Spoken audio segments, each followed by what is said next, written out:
Acts chapter 14.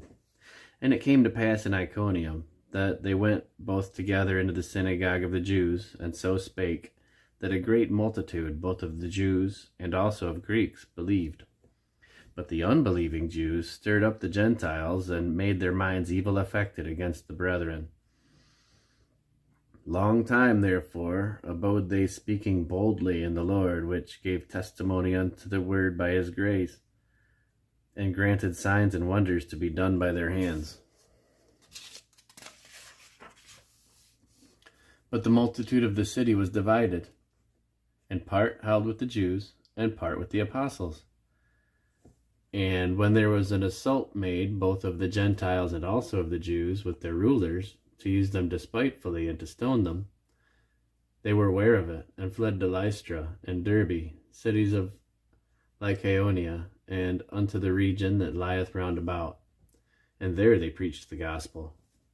And there sat certain man at Lystra, impotent in his feet, being a cripple from his mother's womb, who had never walked. The same heard Paul speak, who steadfastly beholding him, and perceiving that he had faith to be healed, said with a loud voice, Stand upright on thy feet. And he leapt and walked. And when the people saw what Paul had done, they lifted up their voices, saying in the speech of Lycaonia, The gods are come down to us in the likeness of men. And they called Barnabas Jupiter, and Paul Mercurius, because he was the chief speaker. Then the priest of Jupiter, which was before their city, brought oxen and garlands unto the gates, and would have done sacrifice with the people.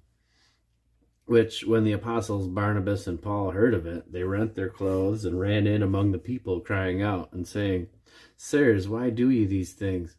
We also are men of like passions with you, and preach unto you that ye should turn from these vanities unto the living God, which made heaven and earth and the sea and all things that are therein, who in times past suffered all nations to walk in their own ways.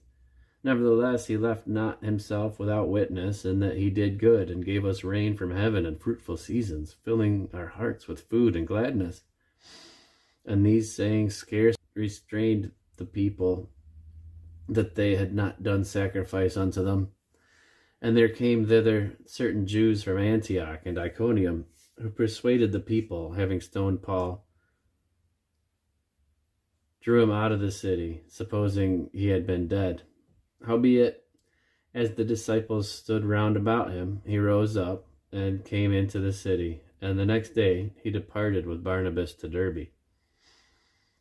And when they had preached the gospel to that city, and had taught many, they returned again to Lystra, and to Iconium, and Antioch, confirming the souls of the disciples, and exhorting them to continue in the faith, and that we must through much tribulation enter into the kingdom of God. And when they had ordained them elders in every church, and had prayed with fasting, they commended them to the Lord, on whom they believed.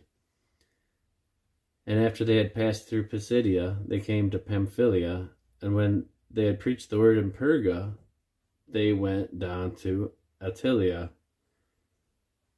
and thence sailed to Antioch, from whence they had been recommended to the grace of God for the work which they fulfilled.